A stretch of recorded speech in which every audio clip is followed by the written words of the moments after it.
ನಮಸ್ಕಾರ ವೀಕ್ಷಕರೇ, ಐಡಿಯಾ ನ್ಯೂಸ್ಗೆ ಸ್ವಾಗತ. ಕೋಲಾರದ ಹೆಸರಾದಂತ ಸಿಎಂಆರ್ ಟಮಾಟಾ ಮಂಡಿಯಲ್ಲಿ ಪ್ರತಿದಿನ ಐಡಿಯಾ ನ್ಯೂಸ್ ತಂಡ ರೈತರಿಗೋಸ್ಕರ ಒಂದು ಲೈವ್ ಮಾರ್ಕೆಟ್ ಅನ್ನ ಏನೋಗುತ್ತೆ ಅದನ್ನು ತೋರಿಸ್ತಾ ಇದ್ವಿ. ಆದ್ರೆ ಇವತ್ತು ನಾವು ಹೇಳೋದೇನಪ್ಪ ಅಂದ್ರೆ, ಇವತ್ತು ಕೋಲಾರದ ಸಿಎಂಆರ್ ಮಂಡಿ ದೊಡ್ಡದಾಗಿದೆ. ಹಳೆ ಮಂಡಿ ಏನಿತ್ತು ಅದರ ಪಕ್ಕದಲ್ಲೇ ಹೊಸದಾಗಿ ಓಪನ್ ಆಗಿದೆ. ನೋಡಿ, ನೀವು ನೋಡ್ತಾ ಇದ್ರಲ್ಲ, ಇದು ಹೊಸ ಮಂಡಿ. ಇದು ಮೈದಾನದಲ್ಲಿ ಇರ್ತಕ್ಕಂಥದ್ದು. ಇದಾದ ನಂತರ 6 ಶೆಡ್ ಇರ್ತದೆ. ಅದಾದ ನಂತರ ನಾವು ಮೊದಲು ಯಾವತ್ತು ಕೂಡ ತೋರಿಸ್ತಾ ಇದ್ವಿ. ಆದ್ರೆ ಇವತ್ತು ಲೇಟ್ ಆಗ್ತದೆ. ಕೋಲಾರ ಸಿಎಂಆರ್ ಟಮಾಟಾ ಮಂಡಿ 9 ರಿಂದ 1 ಗಂಟೆ 2 ಗಂಟೆ ತನಕ ಆಕ್ಷನ್ ಆಗ್ತದೆ. ಅದಕ್ಕೋಸ್ಕರ ನಾವೇನ್ ಮಾಡ್ತಾ ಇದೀವಿ ಅಂದ್ರೆ, ಪ್ರತಿದಿನ ಕೂಡ ರೈತರಿಗೋಸ್ಕರ 2 ಎಪಿಸೋಡ್ ಅನ್ನು ಹಾಕ್ತೀವಿ. ಮೊದಲನೇದಾಗಿ ASM ಐಡಿಯಾ ನ್ಯೂಸ್ ನಲ್ಲಿ 11 ಗಂಟೆಗೆ ಒಂದು ಎಪಿಸೋಡ್ ಬಂದ್ಬಿಡ್ತದೆ. 11 ಗಂಟೆ ಒಳಗಡೆನೆ ಒಂದು ಎಪಿಸೋಡ್ ಬರ್ತದೆ. ಅದಾದ ನಂತರ 1 ಗಂಟೆ ಮೇಲೆ ಲಾಸ್ಟ್ ನಾಟಿ ಮತ್ತು ಸೀಡ್ಸ್ ಟಾಪ್ ರೇಟ್ ಹೋಗಿದ್ರೆ ಏನು ಹೋಗಿದೆಯೋ ಅದನ್ನ ತೋರಿಸೋದಕ್ಕೆ ಮತ್ತೊಂದು episode idea news Kannada channel ನೋಡಬಹುದು.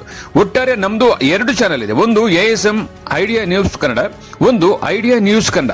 ಈ 2 ಚಾನಲ್ ಅನ್ನು ಸಬ್ಸ್ಕ್ರೈಬ್ ಮಾಡಿ 2 ಎಪಿಸೋಡ್ ನೋಡಿ. ಪ್ರತಿದಿನ ಕೋಲಾರದ ಹೆಸರಾದಂತ ಸಿಎಂಆರ್ ಟಮಾಟಾ ಮಂಡಿಯಲ್ಲಿ ಏನ್ ನಡೀತದೋ ಅದನ್ನ ನಾವು ನೇರವಾಗಿ ಐಡಿಯಾ ನ್ಯೂಸ್ ನಲ್ಲಿ ರೈತರಿಗೋಸ್ಕರ ನಾವು ಪ್ರಸಾರ ಮಾಡ್ತಾ ಇದೀವಿ.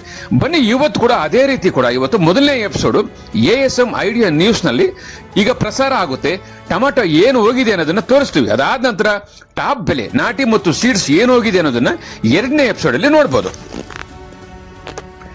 ವೀಕ್ಷಕರೇ, ಈ ಚಾನೆಲ್ ಅನ್ನ ಈಗಲೇ ಸಬ್ಸ್ಕ್ರೈಬ್ ಮಾಡಿ, ಶೇರ್ ಮಾಡಿ, ಲೈಕ್ ಮಾಡಿ. ಪ್ರತಿದಿನ ಟೊಮಾಟೊ ಬೆಲೆ ನೋಡಿ. ಎಲ್ಲರಿಗೂ ಧನ್ಯವಾದ.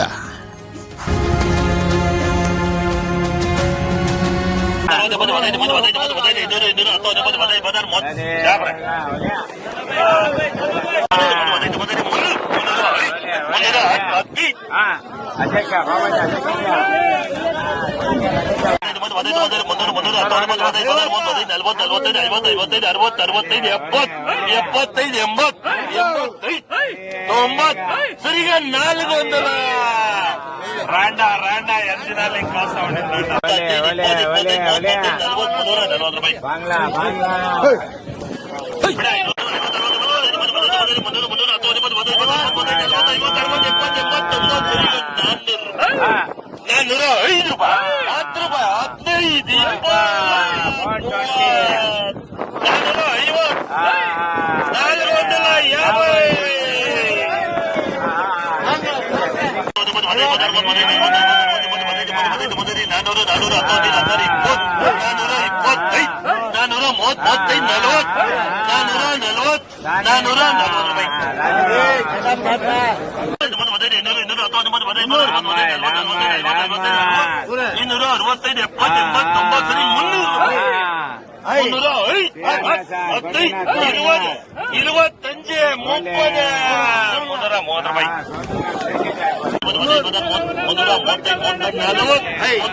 ಎಲ್ಲರಿಗೂ ನಮಸ್ಕಾರ.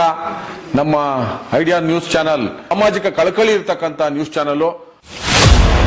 ಹಾಗಾಗಿ ದಯವಿಟ್ಟು ಈ ನ್ಯೂಸ್ ಚಾನೆಲ್ ಅನ್ನ ಎಲ್ಲರೂ ಸಬ್ಸ್ಕ್ರೈಬ್ ಮಾಡ್ಕೊಳ್ಳಿ ಪ್ಲೀಸ್. ವೀಕ್ಷಕರೇ, ಇಂತಹ ವಿಡಿಯೋಗಳು ನೋಡಬೇಕಾದ್ರೆ ಐಡಿಯಾ ನ್ಯೂಸ್ ಅನ್ನ ಸಬ್ಸ್ಕ್ರೈಬ್ ಮಾಡಿ, ಶೇರ್ ಮಾಡಿ, ಲೈಕ್ ಮಾಡಿ. ನಮಸ್ತೆ ಎಲ್ಲ ನನ್ನ ಪ್ರೀತಿಯ ಕನ್ನಡಾಭಿಮಾನಿಗಳಿಗೆ, ಕಲಾಭಿಮಾನಿಗಳಿಗೆ ನಿಮ್ಮ ಪ್ರೀತಿಯ ಶಿವಾರ ಉಮೇಶ್ ಮಾಡೋ ನಮಸ್ಕಾರಗಳು. ಕೋಲಾರದ ಸಮಸ್ತ ಬಂಧುಗಳು, ಕರ್ನಾಟಕದ ಎಲ್ಲ ಕಲಾಭಿಮಾನಿಗಳು, ಕನ್ನಡಾಭಿಮಾನಿಗಳು ಈ ಐಡಿಯಾ ನ್ಯೂಸ್ ಚಾನೆಲ್ನ ಸಬ್ಸ್ಕ್ರೈಬ್ ಮಾಡ್ಕೊಳ್ಳಿ, ಬೆಂಬಲಿಸಿ, ಆಶೀರ್ವದಿಸಿ, ಆನಂದಿಸಿ, ವಿವೇಚಿಸಿ, ವಿಚಾರಿಸಿ. ಐಡಿಯಾ ನ್ಯೂಸ್ ಚಾನೆಲ್ಗೆ ತಾವೆಲ್ಲರೂ ಕೂಡ ಚಂದರ್ರಾಜ್. ಧನ್ಯವಾದಗಳು.